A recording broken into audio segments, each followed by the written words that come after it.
जय हिंद। स्वागत है आपका एसवीडी जीके मास्टर में। सभी विद्यार्थियों का फिर से स्वागत करते हैं। आज एमपी बोर्ड 8वीं क्लास वालों का सामाजिक का पेपर था और आज आपकी खुशी देखकर पता चल रहा है पेपर बहुत शानदार, जानदार और धुएंधार आग लगा के आए आज पेपर में। तो शुरू करते हैं एक मोटिवेशन लाइन से कि मंजिल भी सर झुका देगी, जब मजबूर तेरी तैयारी होगी। किस्मत भी एक दिन चमकेगी जब आपकी किताबों से यारी होगी। तो शुरू करते हैं, पूरा स्टेप बाय स्टेप सॉल्यूशन देखेंगे और अच्छे से पेपर को मिलाइएगा। कितने नंबर आ रहे हैं कमेंट में जरूर लिखिएगा। तो शुरू करते हैं वीडियो सॉल्यूशन देखना। तो हम शुरू करते हैं आपका प्रश्न 1 से। प्रश्न 1, इसमें क्या आएगा? ईस्ट इंडिया कंपनी के शुरुआती दिनों में फैक्टर कहा जाता था। किसे कहा जाता है? इसका क्या आएगा उत्तर? ए, व्यापारियों को। किसे कहा जाता फैक्टर? व्यापारियों को। ठीक है। इसमें और दूसरा क्वेश्चन, इस व्यवस्था के अंतर्गत कंपनी के द्वारा राजा और तालुकेदारों और को जमींदारों के रूप में मान्यता दी। तो इसमें क्या आएगा आपका? बी आएगा। क्या आएगा? बी। पूरा नहीं लिखेंगे पर बी आएगा, स्थायी बंदोबस्त। तीसरा आपका सही विकल्प क्या है? तीसरे में क्या आएगा? भारतीय संविधान अपने नागरिकों को देता है। इसमें क्या आएगा? बी, मौलिक अधिकार। क्या देता है? इसमें भी क्या आएगा? बी, मौलिक अधिकार।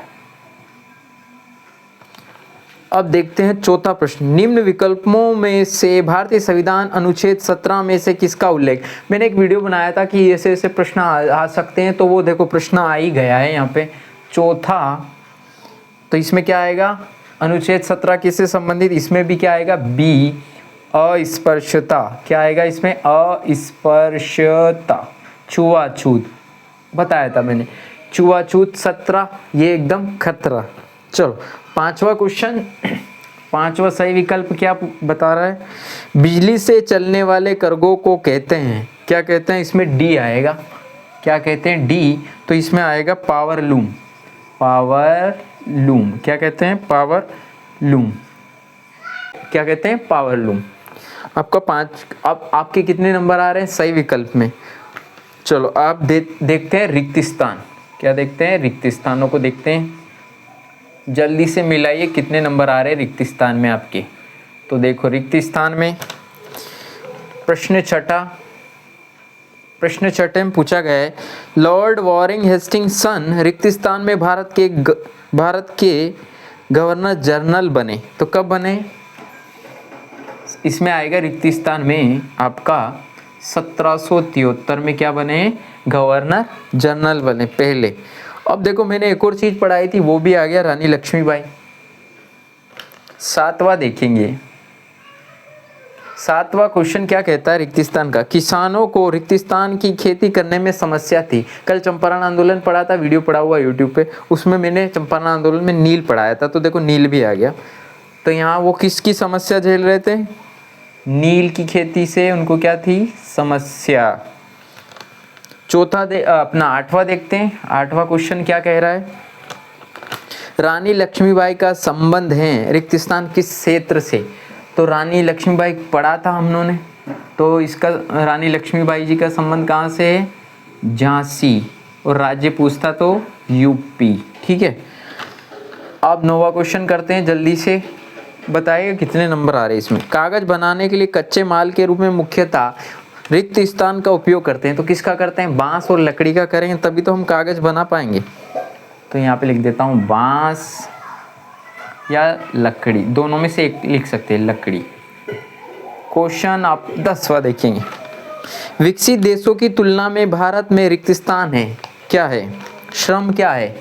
सस्ता। यहाँ पे क्या है? श्रम सस्ता है भारत में। चलो अब आते हैं, आपका रिक्त स्थान खत्म हो गया। अब अति लघु उत्तरी प्रश्न पे आते हैं। कौन सा? 11वां। कौन सा प्रश्न? 11वें नंबर का प्रश्न देखते हैं।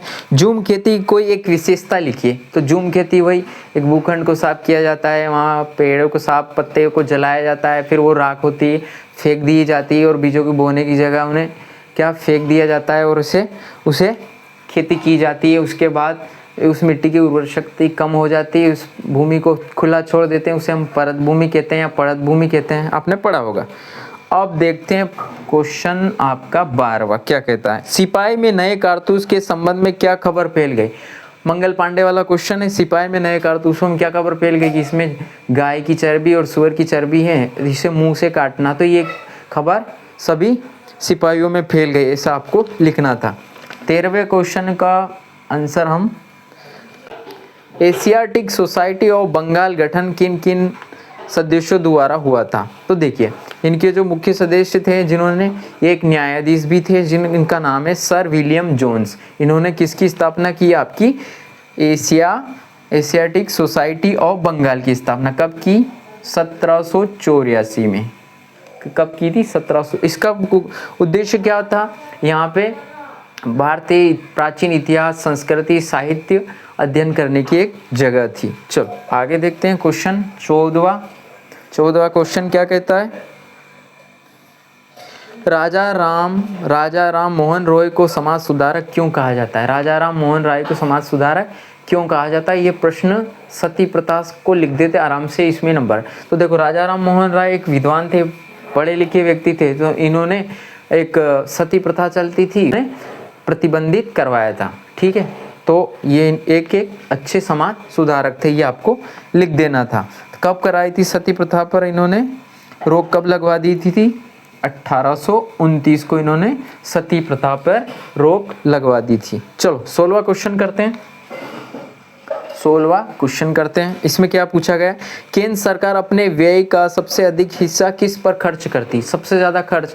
तो आपको लिखना था इसमें रक्षा सेवा, किस पे करती है, रक्षा सेवा पर क्या करती है सबसे अधिक, भारत केंद्र सरकार व्यय करती है और ब्याज भुगतान पे करती है, पर यहाँ पे आपको रक्षा सेवा पे लिख देता है, क्योंकि यहाँ पे जवानों की देखरेख, ट्रेनिंग, प्रशिक्षण और हथियार, ये सभी चीज़ें, तो सबसे ज़्यादा खर्च कहाँ करती है, रक्षा सेवा पे। चलो आगे देखते हैं क्वेश्चन 17वां क्या कहता है। यूरोपीय बाजारों में भारत की किन किन वस्तुओं की मांग अधिक बढ़ी है। यूरोपीय बाजार में किन किन, तो आपको पता है भारत से क्या क्या, रेशम, सूती वस्त्र, कपड़ा, और उसके बाद यहाँ से क्या क्या जाता है आपका मिर्च, काली मिर्च, मसाले, ये सब कहाँ जाते हैं, यूरोपीय बाजारों में। भारत की किन किन वस्तुओं की अधिक मांग थी, तो यहाँ से काली मिर्च, मसाले, सूती वस्त्र, रेशम, ये सब की अधिक मांग थी। आओ देखते हैं 18वां क्वेश्चन। 18वां प्रश्न में क्या लिख सकते थे आप, सरकार किसानों को कृषि के विकास में किस प्रकार मदद करती है। तो यहाँ पे बहुत आसान प्रश्न था। सरकार किसानों को ऋण भी उपलब्ध कराती है, खाद बीज देती है, उर्वरक देती है और किसानों की मदद करती है। उद्योग, अब देखते हैं क्वेश्चन आपका 19वां क्वेश्चन क्या कह रहा है, जल्दी से जल्दी। उद्योगों का हमारे जीवन में क्या महत्व, उद्योग का हमारे जीवन में क्या महत्व। बहुत सरल आंसर था, क्या था, उद्योग रोजगार के अवसर उपलब्ध करवाता है और राष्ट्रीय आय में वृद्धि भी करते हैं, ऐसा आप लिख सकते थे इसमें। आओ आप क्वेश्चन देखेंगे आपका 20वां। इसमें क्या करना था, 20वें क्वेश्चन में क्या करना था, जनसंख्या परिवर्तन के प्रतिरूप लिखिए। कोई 3 प्रतिरूप था इसमें, तो एक क्या होगा प्रतिरूप, यहाँ पे मैं समझा देता हूँ। पहला जन्म दर में वृद्धि, ठीक है। उसके बाद मृत्यु दर में कमी। तीसरा लिख सकते थे आप प्रवास। ये आपके क्या हो गए, इससे ज़्यादा डिस्क्राइब करने की ज़रूरत नहीं थी, इतना ही लिखना था। इसमें क्या, जन्म दर अधिक बढ़ रही है, इसके कारण भी जनसंख्या अधिक बढ़ रही है। मृत्यु दर, अधिक स्वास्थ्य सेवाओं के अधिक आने के बाद मृत्यु दर घटी, इसलिए भी जनसंख्या बढ़ रही। और आपका प्रवास, लोग एक दूसरे स्थान से जाते रहते हैं और एक जगह इकट्ठे, तो ये भी एक जनसंख्या का प्रवास का कारण है आपका। तो यहाँ पे कोई 3 लिखना था प्रतिरूप। चलो क्वेश्चन क्या कहता है, यहाँ पे ले लेते हैं। 21वां क्वेश्चन क्या कहता है, नेपाल में पहले से संविधान था तो उसे नए संविधान की जरूरत क्यों पड़ी। तो देखिए नेपाल पूरा लोकतंत्र नहीं था, वहाँ पे राजतंत्र था, इसलिए वहाँ के नागरिकों को अधिक अधिकार की जरूरत थी, उनको अधिक अधिकार चाहिए थे। तो वहाँ पे आंदोलन हुआ और लोकतंत्र की स्थापना हुई, इसलिए उनको नए संविधान की जरूरत पड़ी। कब हुआ इनका आपका संविधान लागू, कब हुआ, 2015 को नया संविधान। ये आपका उत्तर ऐसे लिख सकते। अब स्वतंत्र न्यायपालिका की आवश्यकता, आपका 22वां क्वेश्चन क्या कह रहा है, स्वतंत्र न्यायपालिका की आवश्यकता। तो मैंने बता भी रखा है कि सरकार के कितने अंग होते हैं, सरकार के कितने अंग होते हैं, 3 अंग। कौन से 3 अंग होते हैं, कौन कौन से होते हैं? तो जल्दी से देखिए क्या पूछा गया है, स्वतंत्र न्यायपालिका पूछा गया है इसमें। तो आपका देखो, एक तो है विधायिका, दूसरा है कार्यपालिका, आपका क्या है, कार्यपालिका, और लास्ट तीसरा अंग है न्यायपालिका। अब हमें क्या पूछा गया है यहाँ पे, स्वतंत्र न्यायपालिका। ये देखो यहाँ पे अब एक अंतर भी आया था इसमें 26वां में, विधायिका और कार्यपालिका में अंतर। तो दोनों यहाँ पे विधायिका क्या करेगी, कानून निर्माण, क्या करेगी, कानून। इसी में क्या होता है, संसद। क्या होता है, कानून निर्माण का काम कौन करती, संसद। एक तो होता है आपका लोकसभा, दूसरा होता है राज्यसभा। और यहाँ पे कार्यपालिका, यहाँ पे एक तो राजनीतिक कार्यपालिका होती है और स्थायी कार्यपालिका होती है। तो यहाँ पे क्या होता है, राजनीतिक कार्यपालिका में प्रधानमंत्री, मुख्यमंत्री, पूरा मंत्रिमंडल आता है। और स्थायी में क्या होता है, स्थायी कार्यपालिका में IAS IPS जितने भी कर्मचारी, तो इसमें आते हैं कार्यपालिका में। और अगर ये कानून का गलत प्रयोग करेंगे तो कौन सजा देगा, आपका न्यायपालिका सुप्रीम कोर्ट के तहत सजा दिलवाएगा। चलो, तो हम आपका कौन सा, आपका 26वां क्वेश्चन भी यहाँ से सही हो जाता है। और आपका कौन सा, स्वतंत्र न्यायपालिका भी लगभग। अब न्यायपालिका की बात कर लेते हैं ना, न्यायपालिका तो न्याय निष्पक्ष हो, किसी के दबाव में ना हो, और नागरिकों के अधिकारों की रक्षा करे, संविधान की रक्षा करे। ये काम किसका है, न्यायपालिका। तो यहाँ पे आपकी स्वतंत्र न्यायपालिका होनी आवश्यक है। चलो आगे बढ़ते हैं। प्रश्न कौन सा है, आपको समझ में आ गया होगा। मैंने सब 26वां क्वेश्चन और आपका दोनों 22वां क्वेश्चन मिला के समझा दिया है। आगे बढ़ते हैं। अब 23वां क्वेश्चन क्या कहता है, 23वां क्वेश्चन क्या कह रहा है, भारत छोड़ो आंदोलन के उद्देश्य क्या थे और इस आंदोलन के परिणाम क्या हुए।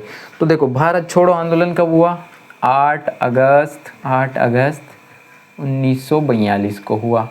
नेतृत्वकर्ता कौन थे, नेतृत्वकर्ता आपके महात्मा गांधी थे, महात्मा गांधी, ठीक है, महात्मा गांधी थी। तो ये क्या, इनका क्या था, भारत छोड़ो आंदोलन। इन्होंने वही नारा दिया था, करो या मरो। तो ये चाहते थे कि भारत जल्दी से जल्दी आज़ाद करो, अंग्रेजों भारत छोड़ो। इनका क्या उद्देश्य था इसमें, भारत छोड़ो। और इसका परिणाम क्या हुआ, स्वतंत्र भारत की नींव रखी गई, ठीक है। इसका क्या परिणाम हुआ, इतना बड़ा नहीं लिखना था इसमें, छोटा सा। 24वां क्वेश्चन क्या कहता है, लो आपका वही आ गया, नवीकरणीय और अनवीकरणीय संसाधनों को विस्तार से समझाइए। तो आपका देखो, नवीकरणीय और आपका अनवीकरणीय दोनों को अच्छे से समझा देते हैं।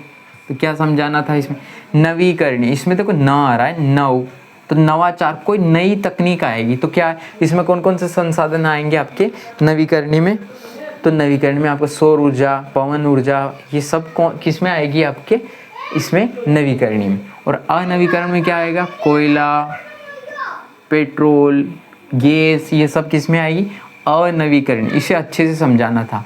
तो ये देखो, नवीकरणीय संसाधन क्या है, असीमित है, और ये क्या है, सीमित। असीमित मतलब हवा कभी बंद नहीं होगी, पवन ऊर्जा वो पवन चक्की आपने देखी होगी, और आपकी सौर ऊर्जा, सूर्य की रोशनी से ऊर्जा बन रही, तो उसे हम कहेंगे नवीकरणीय ऊर्जा के स्रोत।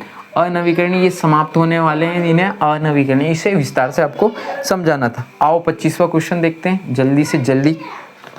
मृदा संरक्षण के कोई 5 उपाय लिखिए। तो मृदा संरक्षण, अधिक से अधिक पेड़ लगाइए, पशुचारण को रोकिए, और क्या, सीढ़ीदार खेत बनाइए, पानी पिलाते तो मिट्टी और खेत के चारों ओर मेड़ रखिए ताकि मिट्टी बह कर निकले। तो मृदा संरक्षण ऐसे कर सकते थे। अब देखो, मैंने आपको बता ही दिया 26वां क्वेश्चन आपको 22वें क्वेश्चन में ऐड करके वालों का पेपर सॉल्यूशन कैसा लगा, कितने नंबर आ रहे, कमेंट में जरूर लिखिएगा।